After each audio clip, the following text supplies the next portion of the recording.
Oke, kita saling menguatkan saja ya. Ana ini termasuk orang-orang yang dulunya tidak mengenal Allah. 13 tahun Ana itu hidup dalam jalanan. Eh, 13 tahun Ana itu pengamen. Kemudian suatu hari saya bertemu dengan seorang syekh.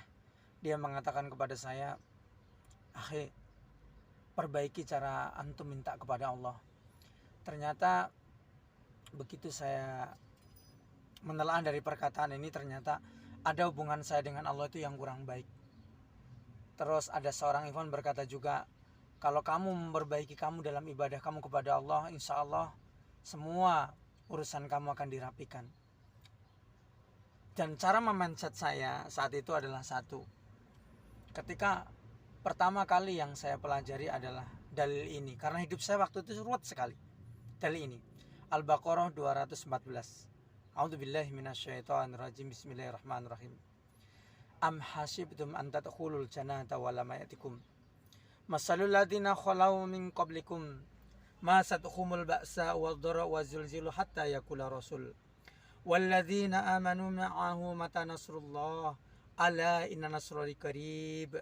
Sadaqallahul azim. Artinya, ataukah kira kamu gampang masuk surga sebelum datang ujian kepadamu, sebagaimana umat-umat terdahulu sebelum kamu? Mereka dulu ditimpa kemelaratan, mereka dulu ditimpa penderitaan, dan diguncang-guncang dengan berbagai macam cobaan. Sampai orang-orang yang beriman yang mengikuti Rasulullah SAW berkata dan berdoa, kapan datang pertolonganmu ya Allah? Allah menjawab masih dalam ayat ini, ingat sesungguhnya pertolonganku, kata Allah, dekat.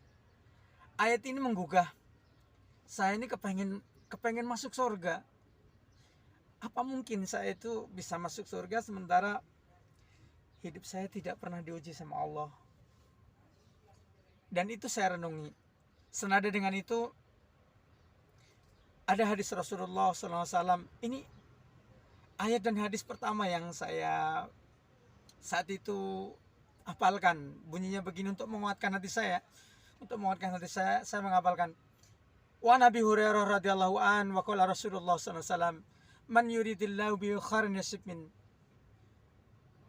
Ketika Allah menyukai seorang hamba, kata Rasulullah, hamba itu akan memberikan dia ujian atau cobaan. Dari sinilah saya menyadari bahwa hidup itu tidak lepas dari yang namanya ujian. Semenjak itu saya merapikan hubungan saya dengan Allah Subhanahu wa taala.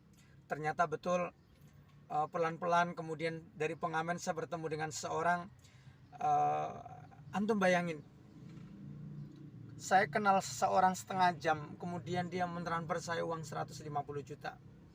Saya tanya, kenapa antum transfer saya? Saya tanya, kenapa antum transfer saya? Kita baru kenal setengah jam, akhi. Ini kisah saya, kisah nyata.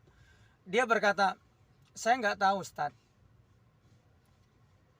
Saat itu dia mengatakan, saya nggak tahu. Kok bisa nggak tahu? Padahal ini kan uang banyak. Sampai saya dengan istri saya hitung nominal itu, nominal di HP itu, saya cek itu, ini kayaknya 15 juta. Istri saya mengatakan, ini enggak, Bi. Ini 150 juta. Saya konfirmasi, ternyata betul. Tadi saya bilang mengatakan, kenapa jenengan itu transfer saya segitu banyak? Saya nggak tahu.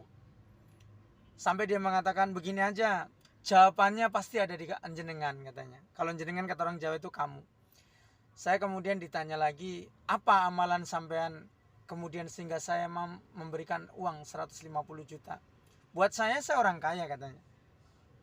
Cuman tersentuhnya hati saya, bisa ngasih uang 150 juta itu pasti ada sebabnya. Apa amalan sampean? Saya hanya mengatakan, saya walaupun sulitnya hidup saya sulit, tapi saya selalu berbagi dengan kedua orang tua saya. Kemudian saya mengurusinya. Ketika orang tua saya meminta, saya tidak pernah mengatakan tidak ada. Saya hanya mengatakan minta berapa. Istri saya berkata, emang ada duitnya? Saya bilang, kalau yang minta ibu pasti, insya Allah ada. Kemudian apa? Yang selanjutnya, tetap kita harus berpikir sujud kepada Allah, bahwa Allah itu zat yang alim. Tidak mungkin dia itu zalim sama kita. Kadang-kadang, ikhwan, akhwat, saudaraku, persoalan itu kadang sampai di ujung leher. Tapi ingat, ketika semua persoalan mentok, sikap kita adalah pasrah kepada Allah dengan berikhtiar, karena ikhtiar adalah bagian ibadah, memaksimalkannya. Sembari kita berkata dalam hati, ya Allah, Engkau tahu yang terbaik buat saya dan keluarga saya, sedangkan saya tidak mengetahui. Itulah sikap yang terbaik buat kita, karena Allah tidak mungkin.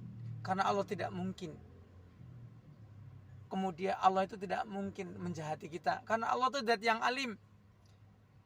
Allah yang menciptakan kita. Mungkin kita yang sudah zalim sama Allah, sebagaimana dalilnya surat An-Nisa ayat 79. Ma asoba musibatin illa bidnillah. Persoalan yang ada, kita imani dulu bahwa itu adalah ujian dari Allah. Wa ma asobaka min sayatin faminallah. Kalau ada kebaikan datang dari Allah. Wa ma asobaka min sayatin faminasik. Kalau ada keburukan, yang ngundang dosa sendiri. Banyak-banyak istighfar. Siapa tahu keruwetan hidup kita yang mengundang adalah dosa kita sendiri. Semoga